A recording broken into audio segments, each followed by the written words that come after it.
जाणं राहिलं का मग राहिलंय का रवी म्हटला का मला एकदा हा रवीने आपण काढली होती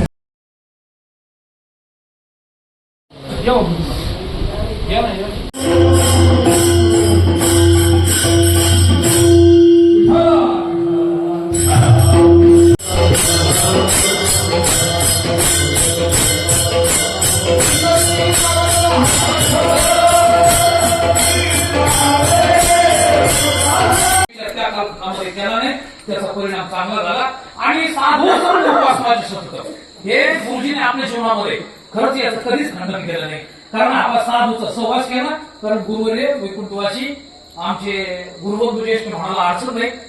आम्ही दादा त्यांना आवडीने म्हणायचो आणि त्यांचं नावही दादा महाराज शिरोळकर. त्यांचे आवर्जून आठवण या ठिकाणी होते की त्यांच्या सानिध्यामध्ये कारण वारकरी चाली महाराज फलकरी चाली आणि त्यांच्या सानिध्यामध्ये गुरुजीचं त्या फळावर शिवण गेलेले.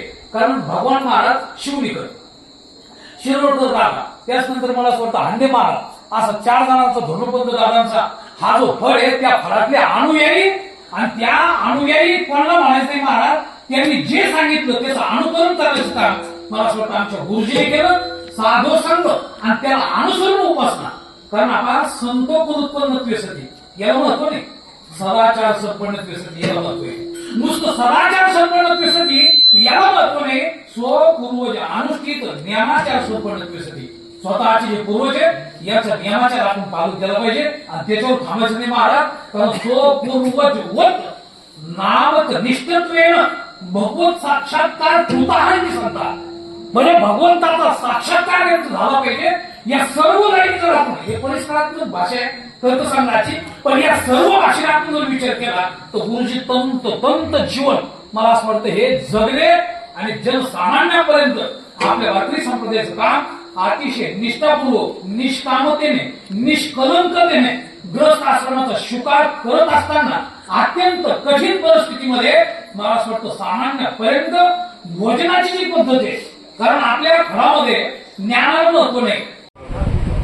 चतुर्भुज दोन्ही भुज पुरी सहज सगळ्यामध्ये सगळे व्यक्ती संत भेटून आणि संतपणाला म्हणायचो वेश झालेला संत फार कसोटे झाला ऐका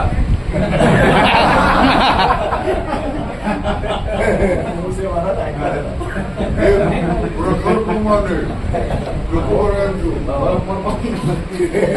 लोकांमध्ये वेशधारी इजड्या नारी नव्हती त्या काही लक्षण करून अनेक प्रमाणे